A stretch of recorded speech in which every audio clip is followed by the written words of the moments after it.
பழைய ஓய்வூதிய திட்டத்தை அமல்படுத்த வலியுறுத்தி அரசு ஊழியர்கள் இன்று தற்செயல் விடுப்பு எடுக்கும் போராட்டம் நடத்தவுள்ள நிலையில் அனைவரும் கட்டாயம் பணிக்கு வர வேண்டும் என்று தலைமைச் செயலாளர் எச்சரிக்கை விடுத்துள்ளார்.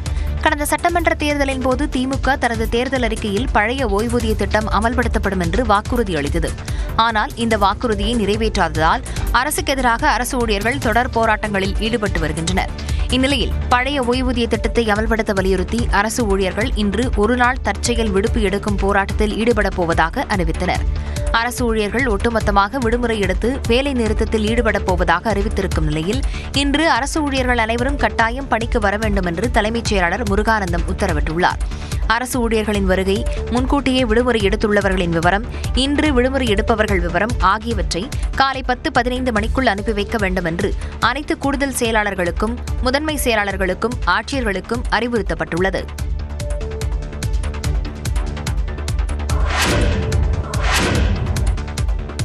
இடைநிலை ஆசிரியர்களுக்கு சம ஊதியம் வழங்கும் கோரிக்கை தொடர்பான 4ஆம் கட்ட பேச்சுவார்த்தை இன்று மாலை 3 மணிக்கு நடைபெறுகிறது. தொடக்க கல்வித்துறையின் கீழ் இயங்கும் பள்ளிகளில் கடந்த 2009ஆம் ஆண்டு ஜூன் 1ஆம் தேதிக்கு முன்பு இடைநிலை ஆசிரியர்களாக பணிக்கு சேர்ந்தவர்களுக்கும் அதற்கு பின்பு இடைநிலை ஆசிரியர்களாக பணிக்கு சேர்ந்தவர்களுக்கும் வெவ்வேறு ஊதியம் வழங்கப்பட்டு வருகிறது. இதற்கு எதிர்ப்பு தெரிவித்து இடைநிலை ஆசிரியர்கள் பல்வேறு கட்ட போராட்டங்களை முன்னெடுத்தனர். சம வேலை செய்பவர்களுக்கு சம ஊதியம் வழங்க வேண்டும் என்று கோரிக்கை தொடர்பாக அரசுக்கு பரிந்துரை செய்ய 3 பேர் கொண்ட குழு அமைக்கப்பட்டது. இக்குழுவின் 4ஆம் கட்ட பேச்சுவார்த்தை பள்ளிக்கல்வித்துறை செயலாளர் மற்றும் உறுப்பினர்கள் முன்னிலையில் இன்று மாலை 3 மணிக்கு தலைமைச் செயலகத்தில் நடைபெறும் என அறிவிக்கப்பட்டுள்ளது. இந்த பேச்சுவார்த்தையில் அனைத்திந்திய ஆசிரியர் பேரவை, தமிழ்நாடு தொடக்க நடுநிலைப்பள்ளி பட்டதாரி ஆசிரியர் சங்கம் உட்பட 7 சங்கங்கள் கலந்து கொள்ள அழைப்பு விடுக்கப்பட்டுள்ளது.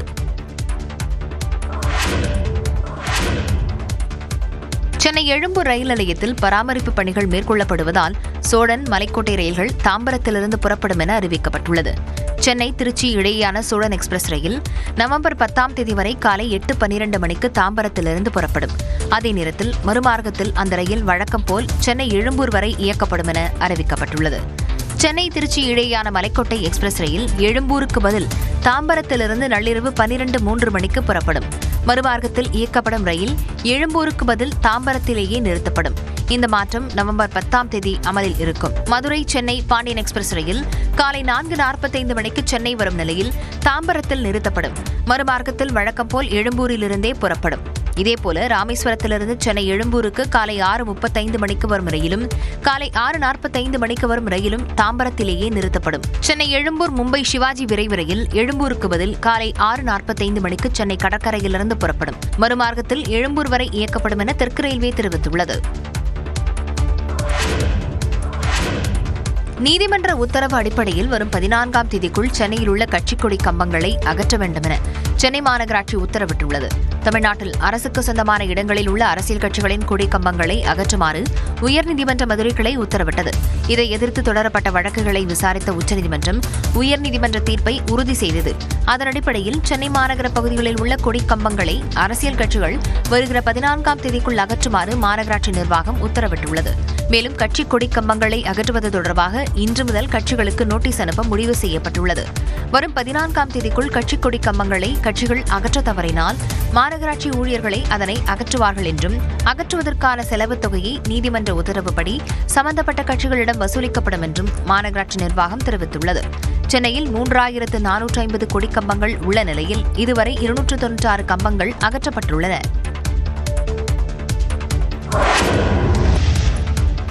எந்தவித அச்சமோ வெறுப்போ இன்றி அனைத்து தரப்பு மக்களுக்கும் நியாய உணர்வுடன் என் கடமைகளை நிறைவேற்றுவேன் என்றும் உறுதியளிக்கிறேன். காவலர் தினத்தையொட்டி முதலமைச்சர் உறுதிமொழி வாசிக்க அதனை காவலர்கள் ஏற்றுக்கொண்ட காட்சிதான் இது. ஆண்டுதோறும் செப்டம்பர் 6ஆம் தேதி தமிழ்நாட்டில் காவலர் தினம் கொண்டாடப்படும் என சட்டப்பேரவையில் முதலமைச்சர் மு.க.ஸ்டாலின் அறிவித்திருந்தார். அதன்படி முதல் காவலர் தினத்தையொட்டி சென்னை ராஜரத்தின மைதானத்தில் நடைபெற்ற நிகழ்ச்சியில் முதலமைச்சர் மு.க.ஸ்டாலின் உறுதிமொழி வாசிக்க அதனை காவலர்கள் ஏற்றுக்கொண்டனர். பின்னர் பேசிய சென்னை மாநகர காவல் ஆணையர் அருண் திருக்குறள் ஒன்றை மேற்கோள் காட்டி மறைந்த முன்னாள் முதல்வர் கருணாநிதியின் வழிகாட்டுதல்படி காவல்துறையை முதலமைச்சர் வழிநடத்துவதாக குறிப்பிட்டார். குடிப்புறங்கா தோம்பி குற்றம் கடிந்து வடிவன்று வேந்தன் தொழில் என்றார் திருவள்ளுவர். திருவள்ளுவரின் வரிக்கு நமது முத்தமிழறிஞர் கலைஞர் உரை எழுதும் பொழுது பொதுமக்களை பேணி காத்து இந்த குற்றம் செயல் செய்பவர்களால் இழிச்சொற்கள் வரும் என்று கருதாமல் அந்த குற்றச் செயல்களை செய்பவர்களை கண்டறிந்து தண்டிப்பது நல்லாட்சி நடத்தும் அரசின் கடமை என்றார். வள்ளுவரின் வரிகளுக்கேற்ப கலைஞரின் வழிகாட்டுதலின்படி நமது மாண்புமிகு முதலமைச்சர் அவர்கள் நமது தமிழக காவல்துறையை வழிநடத்தி கொண்டிருக்கிறார். காவலர் தினத்தையொட்டி நடைபெற்ற பல்வேறு விளையாட்டுப் போட்டிகளில் வெற்றி பெற்றவர்களுக்கு முதலமைச்சர் மு.க.ஸ்டாலின் பரிசுகளை வழங்கி பாராட்டினார். தேசிய ஜனநாயக கூட்டணியின் முதலமைச்சர் வேட்பாளராக இபிஎஸ் இருக்கக்கூடாது என்று டிடிவி தினகரன் கூறியது நல்ல கருத்து என முன்னாள் முதலமைச்சர் ஓ பன்னீர்செல்வம் தெரிவித்தார். மதுரையில் செய்தியாளர்களை சந்தித்த அவர் இதனை கூறினார். அனைத்து இந்திய அண்ணா முன்னேற்ற கழகம் ஒன்றிணைய வேண்டும் என்ற தத்துவத்தின் அடிப்படையில் அது எந்த ரூபத்தில் எப்படி இருந்தாலும் நான் முழு மனதோடு வரவேற்கிறேன். அதற்கு முழு ஒத்துழைப்பும் தருவேன். எடப்பாடி பழனிசாமியை தவிர்த்து வேற யாருமாவது முதலமைச்சர் வேட்பாளர் அறிவிங்க, நான் திரும்பி மீண்டும் என்டிஏ கூட்டலாம் இணையறேன் சொல்லியிருக்காரு. நல்ல கருத்து தான், ஆழமான கருத்து, சத்தான கருத்து. இல்ல உங்களுடைய கருத்து, நீங்களும் திரும்பி மீண்டும் என்டிஏ கூட்டணி இணைகிறதா நீங்களும் உங்களுடைய கருத்து டிமாண்ட் வைக்கிறீங்களா? என்னை பொறுத்தவரையில் கட்சி இணைவு குறித்து நான் எந்த டிமாண்டும் வைக்கவில்லை என்று தெரிவித்துள்ளேன். ஒன்றிணைவதற்கு எடப்பாடி பழனிசாமி சரின்னு சொல்லிட்டா நீங்க அவரை முதலமைச்சர் வேட்பாளராக ஏற்றுக்கொள்வதற்கான வாய்ப்பு. பல பிரச்சனைகளை பேச வேண்டியிருக்கிறது. இந்த கேஸ் 6 கேஸ் நீதிமன்றத்தில் இருக்கு. அந்த நீதிமன்றத்தினுடைய வழக்கு எங்களுடைய தர்ம யுத்தத்தினுடைய அடிப்படை கூறுகள் சம்பந்தமாக அது இருக்கிறது. அது நிறைவேறுவதற்கு நாங்கள் யோசனை செய்வோம். அதிமுகவை பாஜக துண்டாடுவதாக தான் நினைக்கவில்லை என்றும் ஓபிஎஸ் குறிப்பிட்டார். அதிமுகவை துண்டாடி விளையாடுவதை பாஜக ரசிக்கிறது. அந்த மாதிரியான விஷயத்தை எதுவும் அரசியல் நோக்கத்தோட பிஜேபி நான் அதுவாறு எண்ணவில்லை.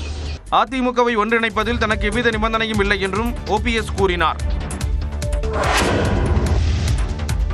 எடப்பாடி பழனிசாமியின் வளர்ச்சி பிடிக்காமல் பொறாமையுடன் சிலர் செயல்படுவதாக முன்னாள் அமைச்சர் ஆர்பி உதயகுமார் குற்றம் சாட்டியுள்ளார்.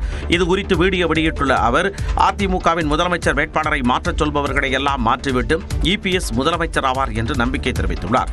எத்தனை சக்திகள், எத்தனை இயலாமைகள், எத்தனை ஆற்றாமைகள், எத்தனை வயிற்றெரிச்சல்கள், எத்தனை பொறாமைகள் வந்தால் அதை தங்களுடைய தொண்டர்களுடைய ஒற்றுமையாலே உழைப்பாலே தூளாக்குவோம். கட்சியில் ஒற்றுமையை ஏற்படுத்துவதாக கூறி சிலர் அதிமுகவுக்கு பின்னடைவை ஏற்படுத்துவதாகவும் அவர் குற்றம் சாட்டினார். அண்ணா திராவிட முன்னேற்ற கழகத்திலே ஒற்றுமை என்கிற பெயரை வைத்துக்கொண்டு அண்ணா திராவிட முன்னேற்ற கழகத்திற்கு விண்ணளவு உயர்ந்து கொண்டிருக்கிற அந்த செல்வாக்கிலே ஒரு பின்னடைவை ஏற்படுத்தி விடலாம் என்று கனவு காண்கிற அந்த வயிற்றெரிச்சல் மனிதர்களுக்கெல்லாம் தோல்வியைத்தான் புரட்சித் தலைவி அம்மாவும் புரட்சித் தலைவி நம்முடைய ஆன்மா புரட்சித் தலைவருடைய ஆன்மா இந்த தாய் தமிழ்நாட்டு மக்கள் தோல்வியைத்தான் தருவார்கள். சாமானியராக பயணத்தை தொடங்கிய எடப்பாடி பழனிசாமியின் வளர்ச்சியை பிடிக்காமல் சதி நடப்பதாகவும் ஆர்பி உதயகுமார் தெரிவித்துள்ளார். ஒருங்கிணைப்பு என்ற பெயரில் அதிமுகவின் செல்வாக்கை குறைக்க முயல்வதாக ஆர்பி உதயகுமார் விமர்சித்திருந்த நிலையில் ஊர் ஒன்று கூடினால்தான் தேர் இழுக்க முடியும் என்று செங்கோட்டையன் பதிலளித்துள்ளார். ஈரோடு மாவட்டம் கோபிச்செட்டிப்பாளையத்தில் செய்தியாளர்களிடம் பேசிய அதிமுக முன்னாள் அமைச்சர் செங்கோட்டையன் தன்னை விமர்சித்த ஆர்பி உதயகுமார் குறித்து காட்டமாக பேசினார். என்ன சொல்லியிருக்காருன்னா, ஒற்றுமை என்ற பெயரில் பின்னர் தனது தவறை உணர்ந்த செங்கோட்டையன் வருத்தம் தெரிவித்து ஆர்பி உதயகுமார் தாயாரின் மறைவுக்கு இரங்கல் தெரிவித்தார். உதயகுமார் போன்றவர்கள் என்னோடு நல்ல பழகக்கூடியவர். ஆகவே அந்த துக்கத்தில் கலந்து கொள்ளவில்லை என்றாலும் அவர் ஆத்மா சாந்தியடைய எங்கள் அனைவர் சார்பாக கண்ணீர் அஞ்சலி செலுத்திக் கொள்கிறேன். மேலும் எதற்காக அதிமுக ஒன்றிணைய வேண்டும் என்று பேசியது குறித்தும் செங்கோட்டையன் விளக்கம் அளித்தார். நீண்ட நாள் இந்த இயக்கத்தில் நான் இருக்கிறேன். எனக்கு நோட்டீஸ் சர்வ் பண்ணியிருக்க வேண்டும், அதுதான் முக்கியம். ஜனநாயகம் என்பது நீங்கள் எதுக்காக அதை சொன்னீங்க அப்படிங்கிறதுக்கு ஒரு கேள்வி கேட்டிருக்கோம். எல்லோரும் ஒன்றிணைய வேண்டும் என்பதுதான். ஊர் ஒன்று கூடினால்தான் தேர் இழுக்க முடியும். நாம் எல்லோரும் இணைந்தால் வெற்றி என்பதை மட்டுமல்ல மாபெரும் வெற்றி ஈட்ட முடியும். பின்னர் அமித்ஷாவுடனான சந்திப்பு குறித்த கேள்விக்கு பதிலளிக்காமல் சென்றார். திருச்சி மரக்கடை பகுதியில் தாவேகா தலைவர் விஜய் தேர்தல் பரப்புரை மேற்கொள்ள பல்வேறு நிபந்தனைகளுடன் காவல்துறை அனுமதி அளித்துள்ளது. நாளை மறுநாள் தாவேகா தலைவர் விஜய் தனது முதல் தேர்தல் பரப்புரையை திருச்சியில் இருந்து தொடங்க உள்ளார். அதற்காக முதலில் சத்திரம் பேருந்து நிலையம் பகுதியில் அனுமதி கோரிய நிலையில் காவல்துறையினர் அதற்கு மறுப்பு தெரிவித்துவிட்டனர். பின்னர் காந்தி மார்க்கெட் அருகே உள்ள மரக்கடை பகுதியில் அனுமதி கேட்டபோது பல்வேறு நிபந்தனைகள் விதித்துள்ளனர். குறிப்பாக விஜய் பரப்புரையை முடித்துவிட்டு காந்தி மார்க்கெட் பால் பண்ணை வழியாக அரியலூர் செல்ல வேண்டும் எனவும் ரோட் ஷோ நடத்தக்கூடாது எனவும் தெரிவிக்கப்பட்டது. அதேபோல விஜய் வரும் வாகனத்திற்கு முன்பும் பின்பும் அதிக அளவிலான 2 சக்கர மற்றும் 4 சக்கர வாகனங்கள் வரக்கூடாது என்பன உள்ளிட்ட சுமார் 20 நிபந்தனைகள் தெரிவிக்கப்பட்டன. இந்த நிலையில் நிபந்தனைகள் அனைத்தையும் ஏற்றுக்கொள்வதாக தாவேகாவினர் எழுத்துப்பூர்வமாக தெரிவித்த நிலையில் காவல்துறை அனுமதி அளித்துள்ளது. அதன்படி திருச்சியில் தாவேகா தலைவர் விஜய் 15 முதல் 20 நிமிடங்களுக்குள் தனது உரையை முடித்துக் கொள்வார் என தெரிவிக்கப்பட்டுள்ளது. மசோதாக்களுக்கு ஒப்புதல் வழங்க 4 ஆண்டுகள் வரை தாமதம் ஏன் என மத்திய அரசுக்கு உச்சநீதிமன்றம் கேள்வி எழுப்பியுள்ளது. மசோதாக்கள் மீது முடிவெடுக்க ஆளுநருக்கு உச்சநீதிமன்றம் கால வரம்பு நிர்ணயித்த விவகாரத்தில் குடியரசுத் தலைவர் விளக்கம் கோரியது தொடர்பான மனு உச்சநீதிமன்றத்தில் 9வது நாளாக விசாரணைக்கு வந்தது. அப்போது தமிழ்நாடு தரப்பில் ஆஜரான மூத்த வழக்கறிஞர் வில்சன் 2 ஆண்டுகள் போராடி மசோதாக்களுக்கு ஒப்புதல் வழங்க கால நிர்ணயம் செய்து தீர்ப்பை பெற்றதாக கூறினார். இந்த தீர்ப்பிற்கு எந்த பாதிப்பும் ஏற்படக்கூடாது என்றும் தமிழ்நாடு அரசு தரப்பில் கோரிக்கை வைக்கப்பட்டது. சில மாநிலங்களில் ஆளுநர்கள் செயல்படாததால் பிரச்சனை ஏற்பட்டுள்ளதாக தெரிவித்த மத்திய அரசு அதனால் அரசியல் அமைப்பை திருத்த வேண்டிய அவசியம் இல்லை என்றார். தொடர்ந்து சில மசோதாக்களுக்கு ஒப்புதல் வழங்க 4 ஆண்டுகள் வரை தாமதம் ஏன் என மத்திய அரசுக்கு நீதிமன்றம் கேள்வி எழுப்பியது. 1970ஆம் ஆண்டு முதல் 90% மசோதாக்களுக்கு குறுகிய காலத்தில் ஒப்புதல் வழங்கப்பட்டதாகவும் 20 மசோதாக்கள் மட்டும் நிறுத்தி வைக்கப்பட்டதாகவும் மத்திய அரசு விளக்கமளித்தது. அப்போது குறுக்கிட்ட மூத்த வழக்கறிஞர்கள் கபில் சிபல், அபிஷேக் சிங்வி ஆகியோர் 2014ஆம் ஆண்டுக்கு பிறகு பல மாநிலங்களில் 5 ஆண்டுகளாக மசோதாக்களுக்கு ஒப்புதல் வழங்கப்படவில்லை என்றும் இதற்கு முன்னர் ஆளுநர்கள் இப்படி நடந்து கொண்டதில்லை என்றும் குறிப்பிட்டனர். மேலும் ஒப்புதல் வழங்காமல் வைத்திருக்கும் மசோதாக்கள் நிறுத்தி வைக்கப்பட்டதாக ஆளுநர்கள் வெளிப்படையாக அறிவித்ததும் இல்லை என்றும் தெரிவித்தனர். இதனையடுத்து விசாரணை ஒத்திவைக்கப்பட்டது. நாடு முழுவதும் வாக்காளர் பட்டியல் சிறப்பு தீவிர திருத்தப் பணிகளை அடுத்த மாதம் தொடங்க தேர்தல் ஆணையம் திட்டமிட்டுள்ளதாக தகவல் வெளியாகியுள்ளது. பீகாரில் சட்டமன்ற தேர்தல் நெருங்கும் நிலையில் வாக்காளர் பட்டியல் சிறப்பு தீவிர திருத்தத்தை மேற்கொண்ட தேர்தல் ஆணையம் 65 லட்சத்திற்கு மேற்பட்ட வாக்காளர்களின் பெயர்களை நீக்கியது.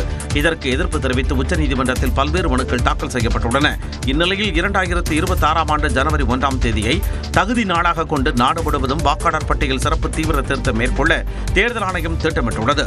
இதனை செயல்படுத்துவதற்கு ஏதுவாக அனைத்து மாநில தலைமை தேர்தல் அதிகாரிகளுடன் தலைமை தேர்தல் ஆணையர் ஞானேஷ்குமார் ஆலோசனை நடத்தினார். வாக்காளர் பட்டியல் சிறப்பு தீவிர திருத்த பணிகளுக்காக தயார் நிலை குறித்து கேட்டறிந்த தலைமை தேர்தல் ஆணையர் வாக்காளர் பட்டியலில் தகுதி வாய்ந்த அனைவரையும் சேர்க்க வேண்டும், வாக்குச்சாவடிகள் ஒவ்வொன்றிலும் 1200 வாக்காளர்கள் மட்டுமே இருக்க வேண்டும் என்பது உள்ளிட்ட பல்வேறு அறிவுரைகளை வழங்கினார். அதைத் தொடர்ந்து பீகார் மாநில சட்டமன்ற தேர்தலுக்கு முன்பாக நாடு முழுவதும் வாக்காளர் பட்டியல் சிறப்பு தீவிர திருத்த பணிகளை மேற்கொள்ள தேர்தல் ஆணையம் முடிவெடுத்துள்ளதாக தகவல் வெளியாகியுள்ளது.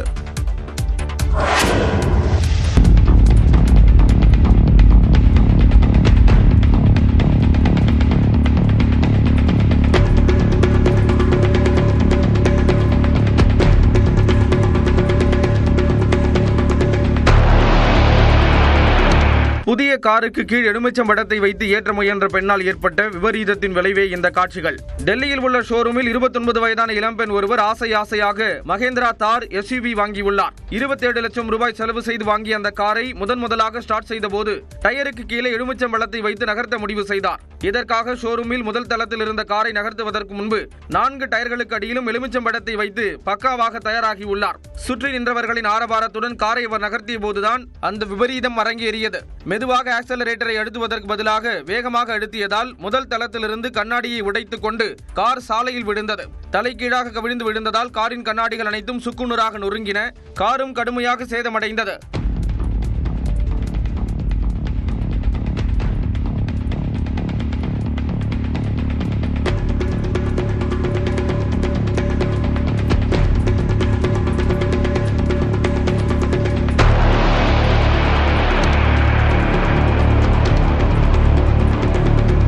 இதில் காயமடைந்த அந்த இளம்பெண்ணும் ஊழியர் ஒருவரும் மருத்துவமனையில் அனுமதிக்கப்பட்டுள்ளனர். ஐக்கிய அரபு அமீரகத்திற்கு எதிரான போட்டியில் வென்ற இந்திய அணி 20 ஓவர் கிரிக்கெட் வரலாற்றில் தனது அதிவேகமான சேசிங் வெற்றியை பதிவு செய்துள்ளது. ஆசிய கோப்பை 20 ஓவர் கிரிக்கெட் தொடரின் நேற்றைய லீக் ஆட்டத்தில் இந்தியா மற்றும் ஐக்கிய அரபு அமீரக அணிகள் மோதின. துபாயில் நடைபெற்ற இப்போட்டியில் முதலில் பேட்டிங் செய்த ஐக்கிய அரபு அமீரகம் இந்தியாவின் பந்துவீச்சை சமாளிக்க முடியாமல் சிக்கி தவித்தது. தொடர்ந்து விக்கெட்டுகளை இழந்த அந்த அணி 13.1 ஓவர்களில் வெறும் 57 ரன்களுக்கு ஆல் அவுட் ஆனது. ஐக்கிய அரபு அமீரக அணியில் 9 வீரர்கள் இரட்டை இலக்க எண்களை தொடவில்லை. இந்திய அணி தரப்பில் குல்தீப் யாதவ் 4 விக்கெட்டுகளும் சிவம் துபே 3 விக்கெட்டுகளும் கைப்பற்றி எதிரணியை சுருட்டினர். பின்னர் எளிய இலக்கை நோக்கி களமிறங்கிய இந்திய அணி வெறும் 4.3 ஓவர்களிலேயே 1 விக்கெட்டை மட்டும் இழந்து இலக்கை எட்டி வெற்றி பெற்றது. தொடக்க வீரர்களில் அபிஷேக் சர்மா 16 பந்துகளில் 30 ரன்களுடன் அவுட் ஆன நிலையில் சுப்மன் கில் 9 பந்துகளில் 20 ரன்களும் எடுத்து அவுட் ஆகாமல் இருந்தார். இதன் மூலம் இந்திய அணியால் 20 ஓவர் கிரிக்கெட் வரலாற்றில் அதிவிரைவாக சேசிங் செய்யப்பட்ட போட்டி இதுவாக பதிவாகியுள்ளது.